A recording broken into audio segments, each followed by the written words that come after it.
Sir, bakit nag-drop yung cock ng flower horn ko? Maraming posibleng dahilan kung bakit nagda-drop cock ang flower horn natin.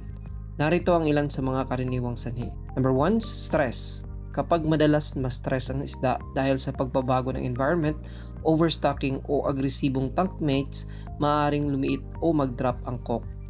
Number 2, maling diet.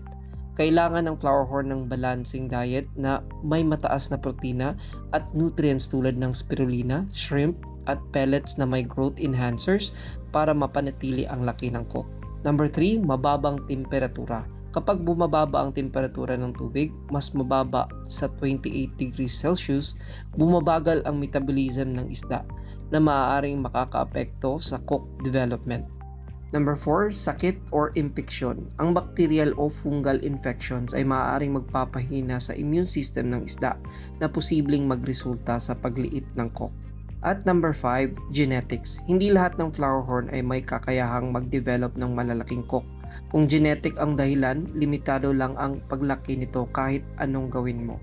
So dito na lang muna Fish Fam. Like, share, and follow for more fish keeping contents. Happy fish keeping!